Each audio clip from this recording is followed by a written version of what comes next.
Good evening and welcome to Catalonia on a huge night for Chelsea Football Club.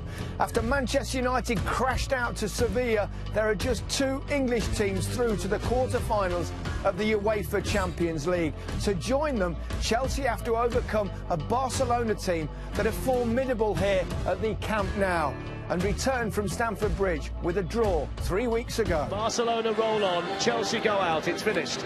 Barcelona 3, Chelsea 0. OK, let's confirm our 8 quarter-finalists in the UEFA Champions League this season. Liverpool and Manchester City, of course, already through Sevilla. Bayern Munich, Real Madrid, Juventus, Roma and Barcelona. That draw is on Friday at 11 o'clock. That's live on 3HD, and don't forget that's a free draw. Anyone can play anyone now, no segregation. So Liverpool could play Manchester City, who knows? Let's hope they stay apart. And well, we've seen a thoroughly entertaining game here at the Nou Camp. Chelsea did themselves justice, went out fighting, as Rio said, but that man, once again, was the difference between the two sides.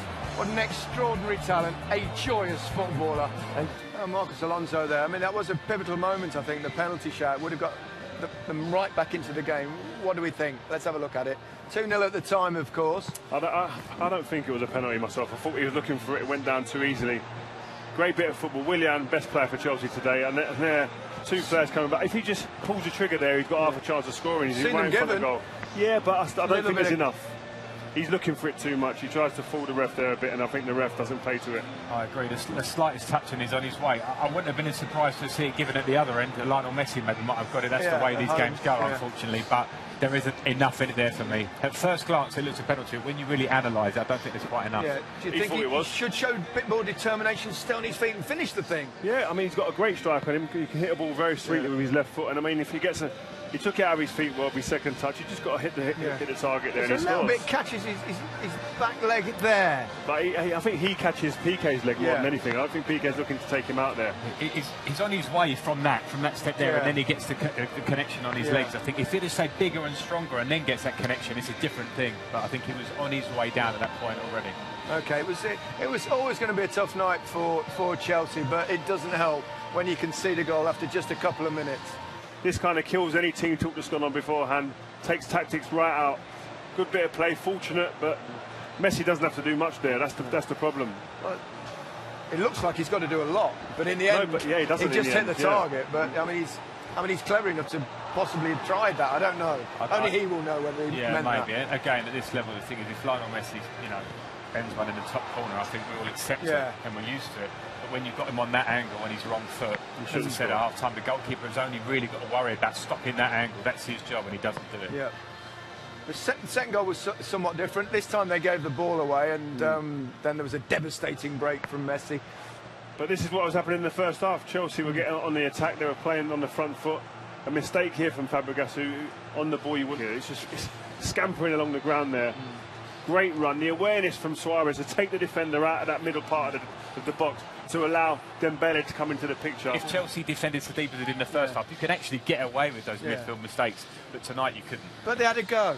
They had a go, Frank. They came here, they gave it everything with a little bit of luck, a little bit of good fortune. They could have gone really close tonight. No, they could have, particularly in the first half. I mean, their reaction to going 1-0 down was fantastic. And we were all talking about, possession for Barcelona, expecting a lot of possession, and it didn't. The game didn't pan out like that in the first half at all. Credit to Chelsea, they showed a lot of personality, but you have to be ruthless. We keep saying the same things, but at this level, if you don't finish your chances, the game will go away from you. And I think we've spoken about Conte being disappointed with the players that have come in and left in the summer. And I think tonight was a glaring example of if they had a Costa, a Drogba even from back in the day, this could have been a different result, because I think the ball going up there, no disrespect to Giroud, who started well but kind of faded out of the game. It would have been a different game with someone like that up there, I think. But I've seen a lot of games here and obviously watch a lot of Barcelona play anyway. Not seen so many teams create that many opportunities. But in the end, Messi killed them off 3-0. That was it, wasn't it? Oh, we were shrieking up here, screaming, it's going to be a goal. Give it to Messi. Suarez waits, takes 3 defenders out of the game with 2 or 3 touches there, and again makes Courtois. Great player. And when Messi gets there, you might as well start celebrating, because even the Chelsea defenders know what's happening. He's going to push it out of his feet. That acceleration, you just cannot deal with that. Decision making, it's like he's playing on the pitch, but he's got a similar view to we've got up here. He sees everything and knows the right thing to do at the right time. It's uncanny. Yeah, and I keep saying about the top players and him almost more than anyone, is that he plays with pure clarity when he's playing. When he's running at that breakneck speed, the game is still clear in his eye. When other players, the normal people, it goes a bit fuzzy in them areas. When I went up to the opposing team's box and the ball come to me, I couldn't see hardly anything. And it's probably like that for some midfielders, a little bit clearer. But him, it's pure HD. That's what he sees when he plays the game. And that's why when he plays like that, he makes it look so easy. Well, we'll come back to Messi very shortly. But let's have a look at a number of Chelsea chances. They hit the woodwork on a couple of occasions. They had those opportunities. Today, when Chelsea get in these, I mean, this is just unfortunate. We're talking inches here. That's great quality from Alonso. And that would have given Chelsea a real lifeline in the game. The second half again, you know, Alonso got into a few positions, isn't it? A Drogba or a Costa. You do feel that there will be one of these chances, by hook or by crook, they finish it. Yeah. There were some good performances, though. We talked about Willian, Hazard on occasions. Kante was everywhere. Kante, yeah, putting his tackles in, get covering the ground great. But Willian was the standout player today for Chelsea. He's someone who, like Frank said, he could go into any team in the world at the moment on that type of form. You want to see that week in, week out from him. One or two mistakes, the goalkeeper included amongst them. Let's hear from Thibaut Courtois. He's with Des. Thibaut, that was a tough night. Chelsea's errors were punished.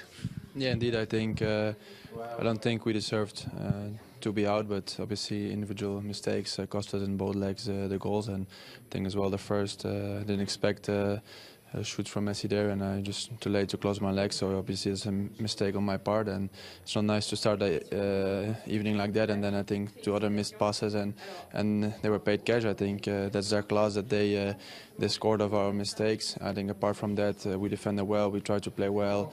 We had chances. We hit the crossbar again twice today. You know, I think that's a bit unlucky on our side, but I think mostly it was our individual mistakes that cost us, and we have to be honest about that and just continue working and try to win on Sunday in the FA Cup, because that's only stuff where we might get this season. So we have to win. I mean, it's impressive that you come in and take responsibility like that, but Lionel Messi's been doing that to goalkeepers for many years and probably will for many years to come. Yeah, obviously I played against him a lot of times and already conceded goals through my legs with him. You know, it's for a goalkeeper like me from 2 meters, I think that's maybe the weakest point between your legs, because obviously even if I'm standing in a normal position, there's a lot of space in between, and it's annoying, but I don't think I have to hide inside. I think I have to come out, be a man and show you made a mistake and move on. I think there were also good sides. I think I made some good saves as well, but it's unlucky to go out with 4 goals where we made 4 mistakes, but we have to move on, work hard and continue. Thank you very much. Yeah, well said. Honest. Yeah, honest. For more than that. Everyone makes mistakes, and it was fractionally unlucky, wasn't it? I mean, it was a tiny little gap for it to get through. Yeah, I admire his honesty. I wouldn't be telling people where my weaknesses are as a goalkeeper. But yeah, I mean, I think he understands he's made the mistake at his near post on the first goal. The second Messi goal, I think most keepers would have probably conceded that goal right between the legs.